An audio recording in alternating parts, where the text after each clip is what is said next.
Hey, what's going on everybody? It's Travis here with JT Wealth, and in today's video we are going to be talking about dividends, what they are, why they're so effective, and so much more. So let's get into it.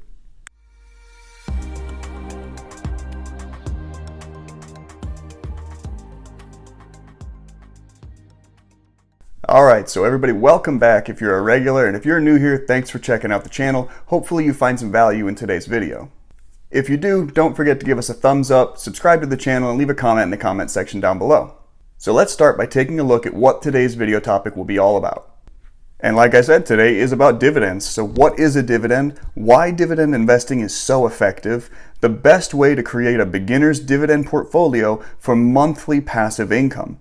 And as well, the best broker to set yourself or your family members up for success with dividend investing. And before we get into all that, if you're here for Julie, don't forget to check her out on the TipRanks channel Monday through Friday, where she does pre-morning market update videos to bring you up to speed on what you can expect in the market Monday through Friday. So check her out on that channel, guys. And if you're considering a new investing account, whether it be for a dividend portfolio like what we're going to talk about today, or any other reason, don't forget to check out the links down below for Webull and M1 Finance. Webull is giving you 2 free stocks for signing up and funding your new investment account, and Webull will give you $10, I believe, for free, just for signing up. So check those out, guys. All right, all that being said, let's get right into what is a dividend.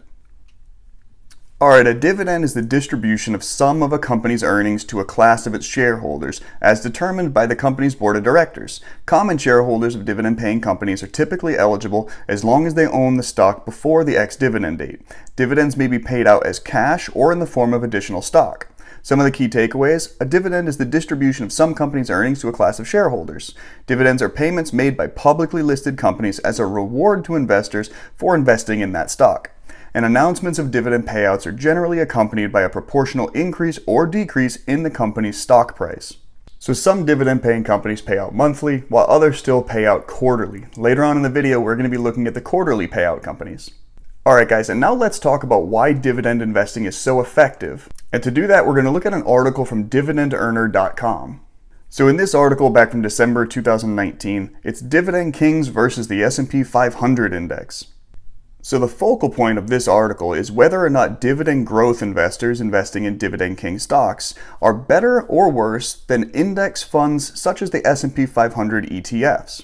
Each will say it has its own advantages, but in this article it breaks down why the Dividend Kings beat the S&P 500 index. In the article, they compare the performance of the Dividend Kings versus the S&P 500 over the past 20 years. That time period covers 2 major recessions and 2 major bull markets. It also lets you see how some dividend-growing companies that have been around for decades compare against tech-heavy index funds. For the performance comparison they did here, they used $3,000 invested initially in either the Dividend Kings or the S&P 500 and tracked their results over the 20-year period. It also assumes that each category, whether it's Dividend Kings or the S&P 500, also invests another $3,000 in each portfolio at the beginning of each year.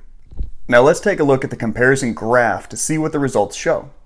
Alright guys, and right here you can see that from 1999 to 2019, the estimates that they provide showcase the blue line as the Dividend Kings investment portfolio and the red line as the S&P 500 ETF portfolio. Over that time period, there is a dramatic performance difference. The first portfolio consists of those 29 Dividend Kings, whereas the S&P 500 is in the red. If you had been investing in the Dividend Kings, you would end up with $302,271.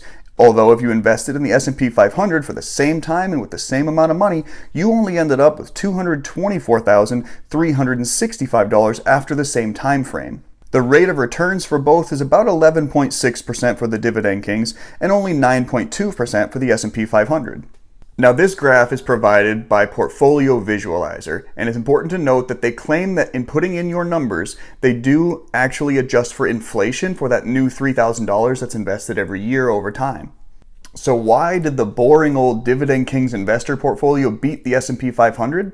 The article says there are 3 primary reasons that the Dividend Kings outperform the S&P 500. First, Dividend Kings experienced a low number of years with negative returns. The time span encompasses two major bear markets, 30 months from 2000 to 2002 and 17 months from 2007 to 2009. These were major bear markets, and the Dividend Kings only had 2 down years compared to the 4 down years of the S&P 500. The second reason is that the worst year for the Dividend Kings was only 17.62%, while the worst year for the S&P 500 was a whopping 36.81%. And remember guys, those are negative numbers. So more than double that of the Dividend Kings. The S&P 500 could not make this up on its best year. The index's best year was 32.31%, whereas that of the Dividend Kings was a high of 27.56%. The third reason is that the Dividend Kings outperformed the S&P 500 in 12 out of 20 years. These are all significant hurdles to overcome for the S&P 500 when compared to the Dividend Kings. Now you might be saying, but dividends actually are reinvested, right? So all these Dividend King companies are reinvesting their dividends. And you're right, that's absolutely a fantastic point, and another pro in the dividend investing category. But also remember, S&P 500 ETF does actually have a dividend. It's just a small dividend. Now let's take a quick look at a comparison of their annual returns. Alright, so as you look at this from 1999 to 2019, two things stand out to me significantly, and that's the negative columns. So look at those red bars that shoot low. All 4 of those are from the S&P 500. You can see 2 from the dividend investing portfolio, but it's significantly larger for the S&P 500. For those red graphs higher than the blue on the positive years, I think this is a prime example of the tortoise versus the hare, right guys? So the S&P 500 is going to have some great years, but over the long haul, the Dividend Kings are going to be successful. So now what if we throw out that example altogether? We're not talking about the $3,000 initially or the $3,000 annually, and we're not talking about companies that are Dividend Kings. What if we look at actual numbers over the last period of time with Dividend Aristocrats instead of Kings? Now here might be a good time to pause and cover what a Dividend King versus a Dividend Aristocrat is. So a Dividend King is a company that has been paying out its strong dividends over 50 plus years. Whereas a Dividend Aristocrat is a company that's paying out strong dividends over 25 plus years. In either case, neither of them have missed a single payment during that time frame. Alright guys, here's a graph that showcases Dividend Aristocrats crushing the S&P 500 since 1989. So these are actual representative numbers from 1989 to 2014. The blue line is that of the Dividend Aristocrat and the red the S&P 500 index. Over that time frame, look at those numbers guys. It's literally twice as much. 1,494% growth over that time frame for Dividend Aristocrats and only 799% for the S&P 500. When I look at this, all I see is compounding interest, right? The more money you have in an account, the faster that compounding interest is going to work for you. Well, if you've got a lot of companies paying you quarterly or monthly dividends, and that dividends are reinvested into your portfolio, you have more money in your portfolio. What if you had invested $100,000 in each, a dividend portfolio or the S&P 500? Well, if you started in 1991 and held till 2017, let's have a look. So if you invested $100,000 in Dividend King stocks in 1991, holding until 2017, guys, you now had $3,245,873. That's insane. The same amount of money invested in the S&P 500 index over a period where it was incredibly successful still netted you only $1,370,419. But if you notice, guys, look, it took almost 10 years for that compounding interest effect to really start kicking in for the Dividend Kings. In 2000 to 2001, that's where you see those Dividend Kings start to really break away. So now say you're interested, you want to create a dividend portfolio for yourself, one that's going to create monthly passive income for you or your family. Where do you start? Obviously, you want to approach this from an intelligent perspective. You want to research the companies, find out which ones fit those Dividend Aristocrat or Dividend King categories, and then go forward from there in determining the best way to do it. But there are a lot of resources out there, guys. You're here on YouTube, you're looking up finance stuff. That's fantastic. Hopefully you're doing that on all of your social media so that you're not spending your time just watching cats do funny stuff, right? So let's look at Instagram posts that have showcased fantastic ways you can utilize dividend investing to make you money every single month. So here's a prime example from Hustle to Achieve, and this is stock portfolios to get paid monthly. Okay, so here he picks Merck, AT&T, and Home Depot, and the reason is because each one pays out accordingly. So down here you've got Merck paying out January, AT&T paying February, Home Depot paying out in March, and that continues on. So every single month, one of your companies is paying you a dividend. There's even accounts out there that are going to help you find out how much you need to invest in a specific company to earn a specific output or income, passive income every month, right? So let's look at the next option. Here, the investing tour shows you how much of those same stocks you'd need to receive $100 of passive income every month. So for Merck, you would need to invest $13,071. For AT&T, only $5,555.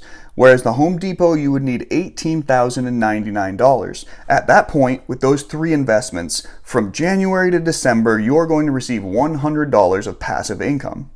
And of course, if you're smart in reinvesting those, you are now increasing your portfolio by a minimum of $1,200 per year.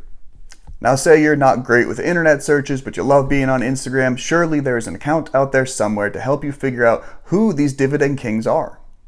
And here comes Carbon Finance with the win. The dividend kings, or companies with 50 plus years of dividend increases, are right there for you to see, guys. You can pick any of these companies and be sure they are going to help increase your portfolio from dividend kings.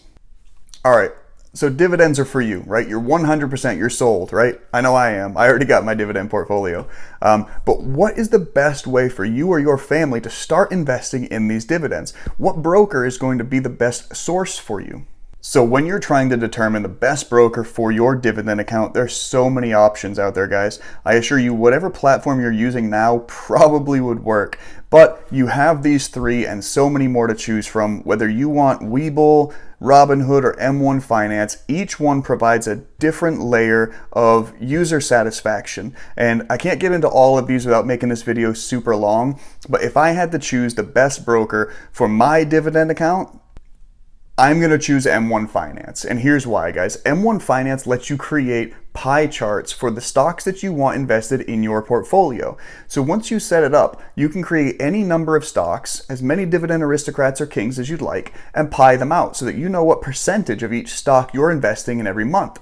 That then allows you to repeatedly invest a certain amount of money that you've set up every month with DRIP, or the dividend reinvesting program. And so every month, you don't even have to think about it, guys. It's set it and forget it. You can set this up early and just check in every once in a while, make sure it's doing okay, make sure everything's going the way you'd like. Don't check it too often though, because like we covered in that one slide, it took almost 10 years for the compounding effect of that interest to really kick in.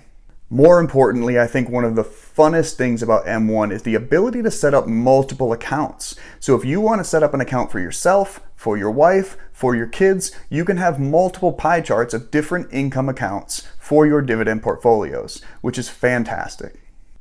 That all being said, and here's a note, I am not being paid by M1 Finance to say that. I don't get paid by Robinhood or Webull either, but I'm just saying, if you choose to use M1 Finance, there is a link down below. You can sign up down there, and truth be told, we do both get $10 when you use it, but they're not paying me to promote them.